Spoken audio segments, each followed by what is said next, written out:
Yesterday I watched it on YouTube. Now I know it's a fact. Differences in frequency of violence and reported injury between relationships with reciprocal and non-reciprocal intimate partner violence. Daniel J. Whitaker, Ph.D., Tadis Halisis, M.S., Monica Swan, Ph.D., and Linda S. Saltzman, Ph.D. Abstract. Objectives. We sought to examine the prevalence of reciprocal, i.e., perpetrated by both partners, and non-reciprocal intimate partner violence and to determine whether reciprocity is related to violence frequency and injury. Methods. We analyzed data on young U.S. adults aged 18 to 28 years from the 2001 National Longitudinal Study of Adolescent Health, which contained information about partner violence and injury reported by 11,370 respondents on 18,761 heterosexual relationships. Results. Almost 24% of all relationships had some violence, and half, 49.7%, of those were reciprocally violent. In non-reciprocally violent relationships, women were the perpetrators in more than 70% of the cases. Reciprocity was associated with more frequent violence among women. Adjusted odds ratio, AOR, equals 2.3. 95% confidence interval, CI, equals 1.9, 2.8, but not men, AOR equals 1.26, 95% CI equals 0.9, 1.7. Regarding injury, men were more likely to inflict injury than were women, AOR equals 1.3, 95% CI equals 1.1, 1.5. And reciprocal intimate partner violence was associated with greater injury than was non-reciprocal intimate partner violence regardless of the gender of the perpetrator. AOR equals 4.4, 95% CI equals 3.6, 5.5. Conclusions. The context of the violence, reciprocal vs non-reciprocal, is a strong predictor of reported injury. Prevention approaches that address the escalation of partner violence may be needed to address reciprocal violence. Prevention of violence between intimate partners is an important public health goal.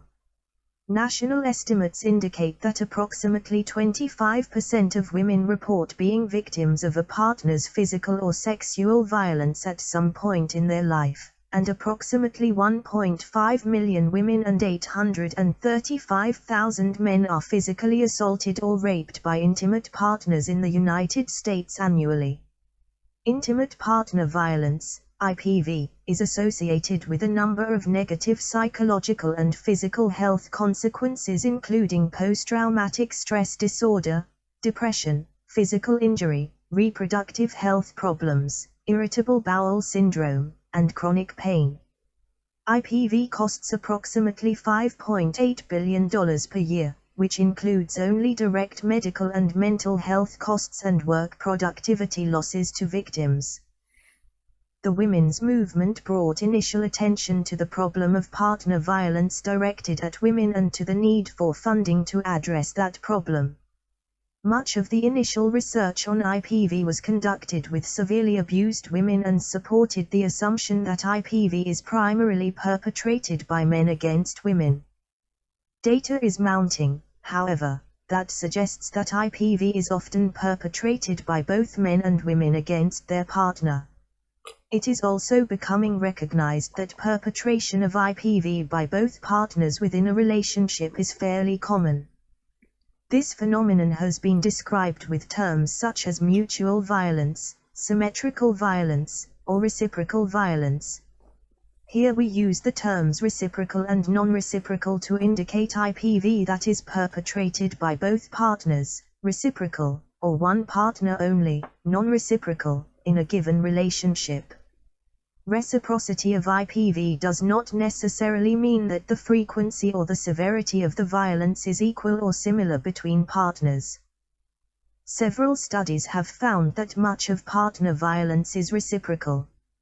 For example, in their national studies of family violence, Strauss et al. Found that in about half of the cases, violence was reciprocal. 10 similar results were found in the National Survey of Families and Households. 8 studies reviewed by Gray and Foschi 11 found that among violent adolescent relationships, the percentage of relationships in which there was reciprocal partner violence ranged from 45% to 72%. A recent meta-analysis found that a woman's perpetration of violence was the strongest predictor of her being a victim of partner violence. Reciprocal partner violence does not appear to be only comprised of self-defensive acts of violence. Several studies have found that men and women initiate violence against an intimate partner at approximately the same rate. For example, Gray and Foschi specifically asked adolescents about their initiation of violence and found that among the violent relationships studied, 66% were characterized by both partners initiating violence at least once. In the National Family Violence Survey, both men and women reported that violence was initiated by each partner at least 40% of the time. Additionally, studies of community samples found that a relatively low percentage of women endorsed self-defense as a primary motive for violence. These data suggest that self-defense cannot fully explain the reciprocal violence phenomenon. Little is known about reciprocal violence with regard to its context or severity. We sought to examine the prevalence of reciprocal and non-reciprocal IPV in a large, nationally representative sample of young adults. We also sought to examine the seriousness of IPV in relationships with reciprocal versus non-reciprocal IPV using two indices, violence frequency and injury occurrence.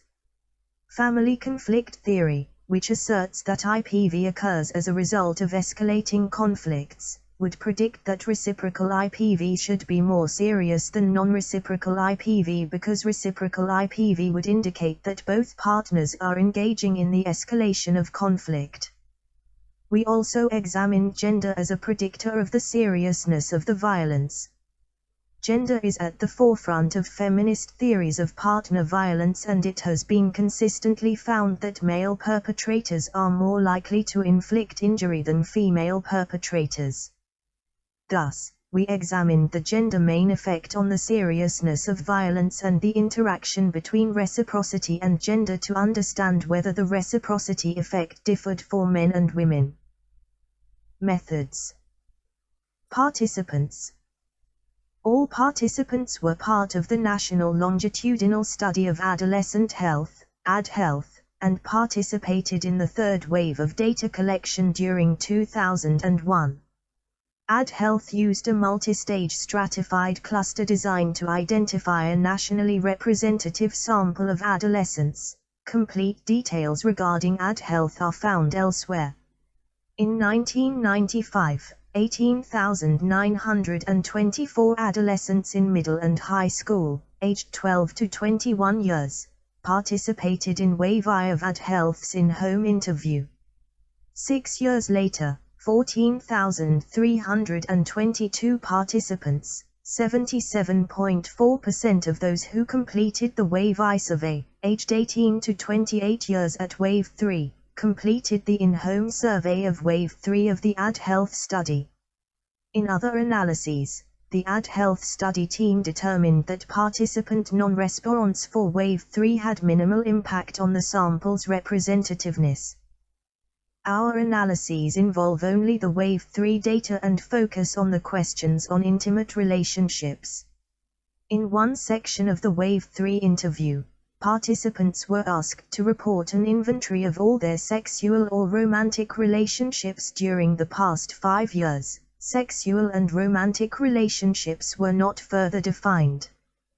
Participants were asked a short series of questions about each relationship, for example, partner age and gender, relationship length, marital status, sexual contact, and then specific types of relationships, primarily important ones, were selected and more detailed questions were developed to gather more information.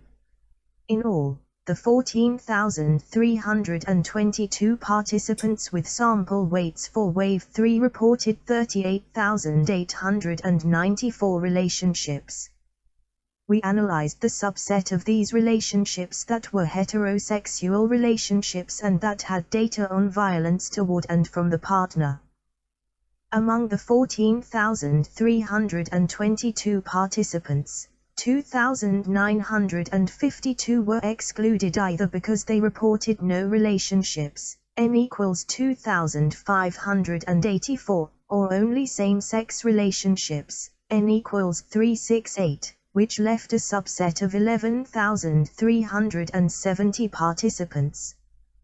These 11,370 reported on 18,761 relationships that included partner violence data. 4,085 participants reported one relationship, 7,182 reported two, and 103 reported three or more.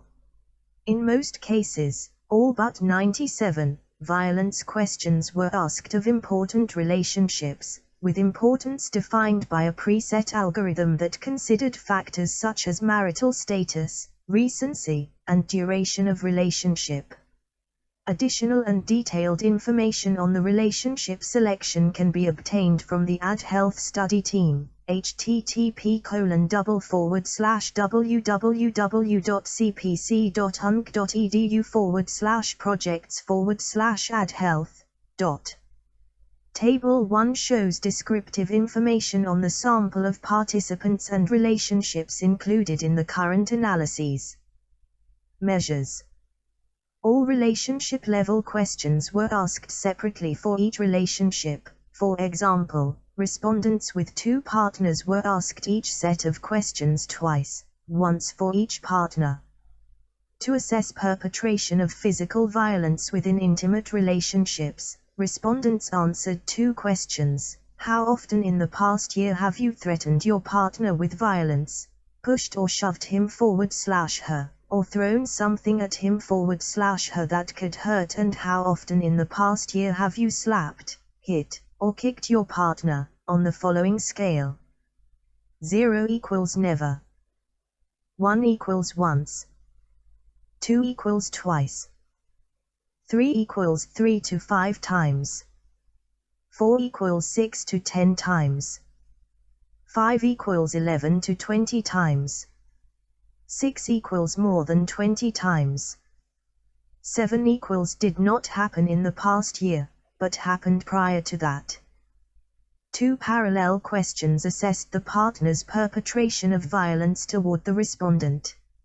Responses to the questions were highly correlated. Respondent's perpetration, R equals 0.65, partner's perpetration, R equals 0.78, and were thus averaged to create indices of IPV perpetration by the respondent and IPV perpetration by the partner.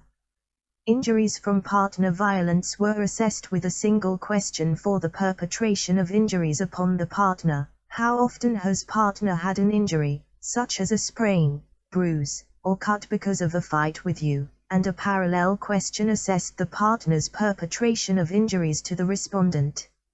Analyses were conducted at the relationship level with respondents providing data about their own perpetration and their partner's perpetration. Data was not directly collected from partners and was therefore not available.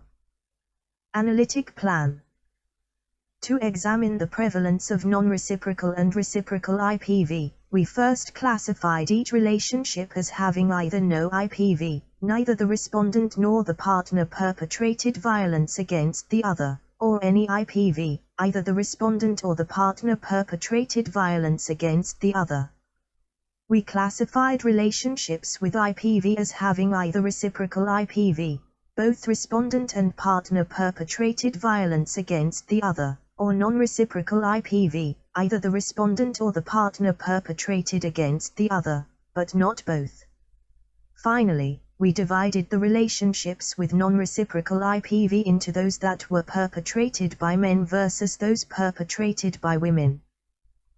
To examine the seriousness of IPV by reciprocity, non-reciprocal vs reciprocal, we restricted the analyses to only those relationships with IPV and used logistic regression to model reports of violence frequency and injury occurrence.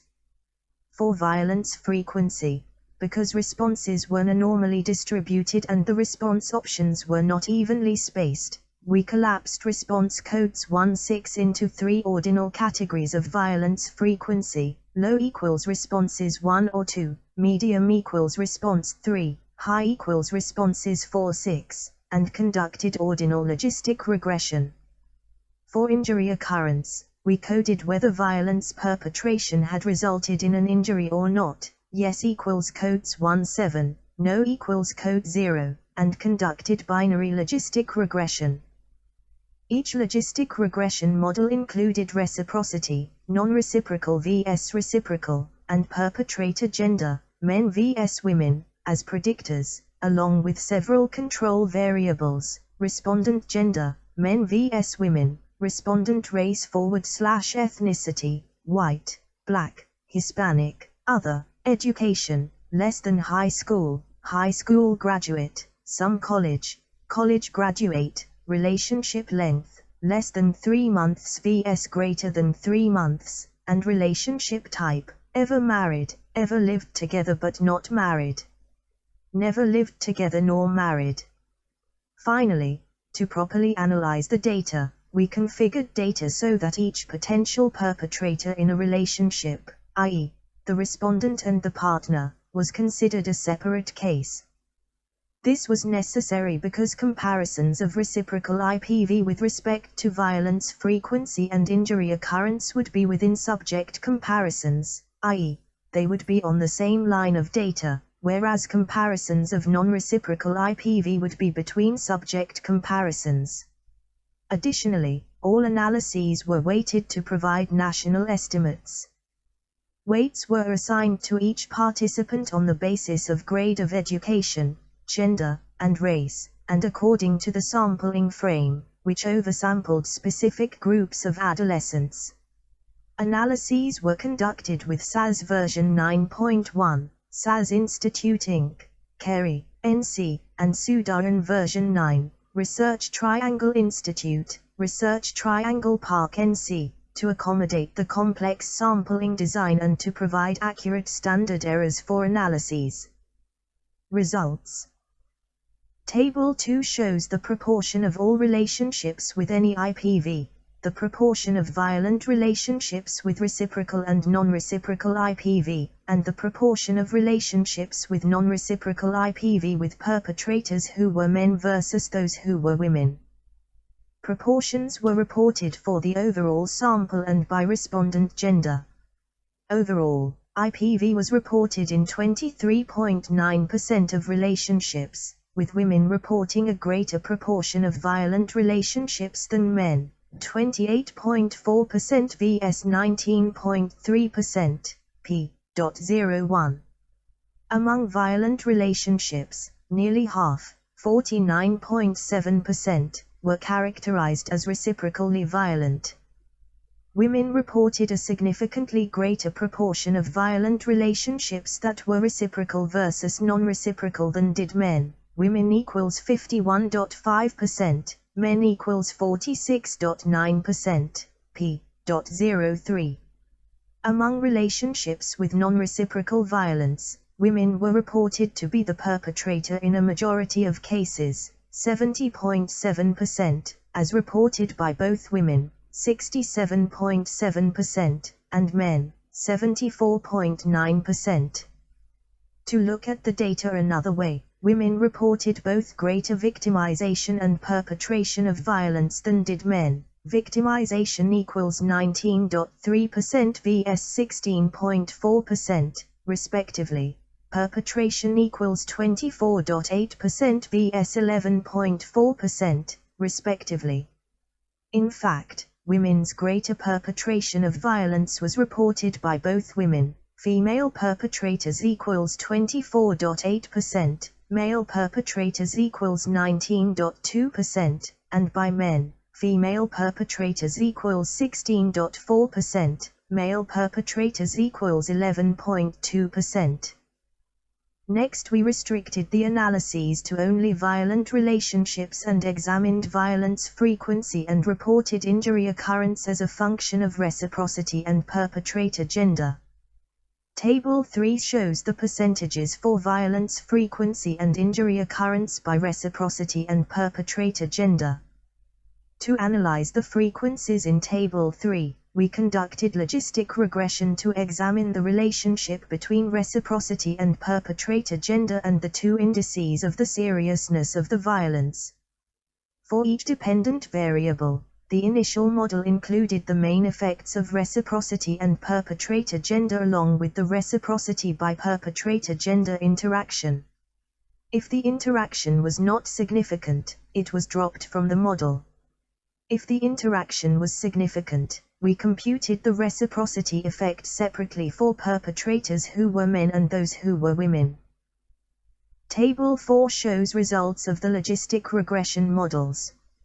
For violence frequency, the main effects of perpetrator gender and reciprocity were both significant and there was a significant interaction.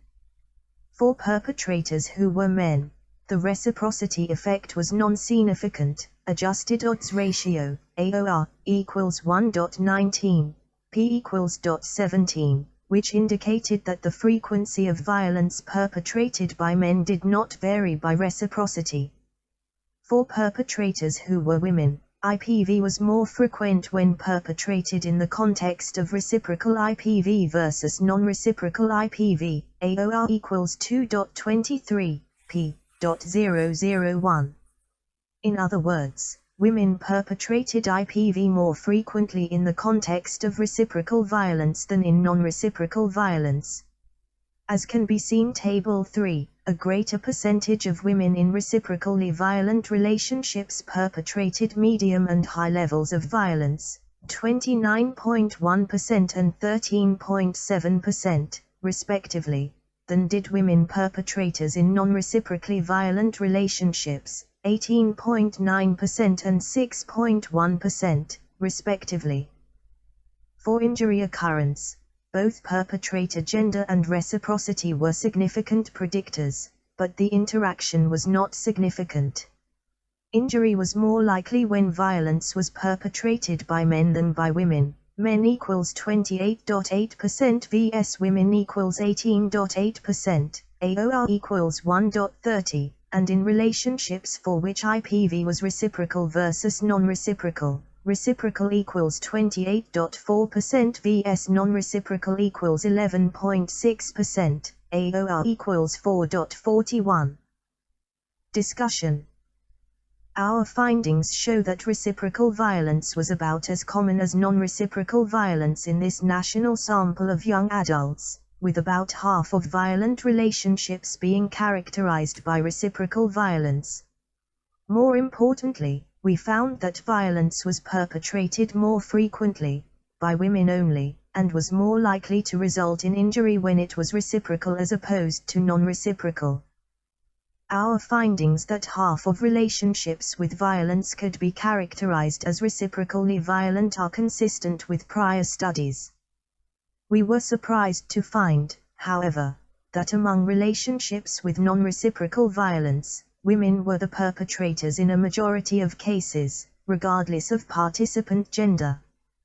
One possible explanation for this, assuming that men and women are equally likely to initiate physical violence, is that men, who are typically larger and stronger, are less likely to retaliate if struck first by their partner. Thus, some men may be following the norm that men shouldn't hit women when struck first by their partner. A different explanation is that men are simply less willing to report hitting their partner than are women. This explanation cannot account for the data, however, as both men and women reported a larger proportion of non-reciprocal violence perpetrated by women than by men. One might be tempted to think that men who perpetrate violence in non-reciprocal relationships are the traditional male batterer. However, the data were not consistent with this representation. Women who were victims of non-reciprocal violence experienced less violence and a lower likelihood of injury than did women who were victims of violence in reciprocally violent relationships. Some have suggested that survey studies, such as this one, likely exclude the more severely abused women typically studied in clinical settings. Thus, our findings may represent one form of partner violence, what Johnson has called common couple violence or situational violence, that is likely to be found in broader population samples rather than in clinical samples. In analyses of reports of violence frequency and injury occurrence, two clear findings emerged. First, perpetrators who were men were more likely to inflict an injury on a partner than were those who were women, regardless of reciprocity status. This replicates findings in the literature at large that women are more likely to be injured by partner violence than are men. Second, relationships with reciprocal violence resulted in more frequent violence, by women only, and a greater likelihood of injury caused by both male and female perpetrators. Reciprocal violence was more dangerous for the victim, both men and women, than was non-reciprocal violence. In fact, men in relationships with reciprocal violence were reportedly injured more often, 25.2%, than were women in relationships with non-reciprocal violence, 20.0%. This is important as violence perpetrated by women is often seen as not serious. An important caveat to these findings is that we do not know the extent or severity of the injuries reported, only that they were reported to have occurred. These findings highlight the importance of considering relationship violence in the context of the relationship.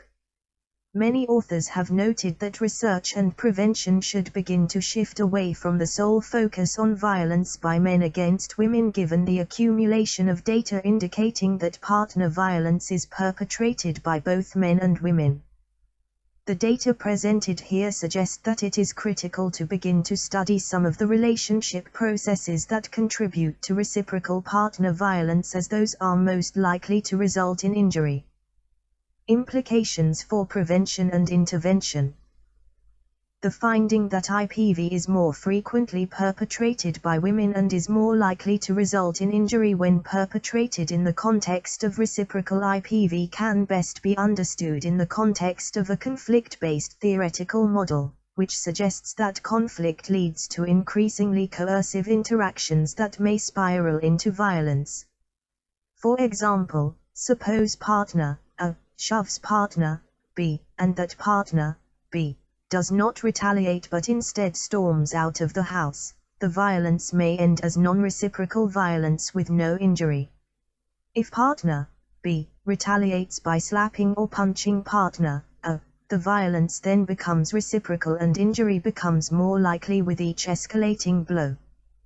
This pattern suggests that retaliation may be a primary mechanism for the increased injury associated with reciprocal violence, though we cannot test this hypothesis using this study's data.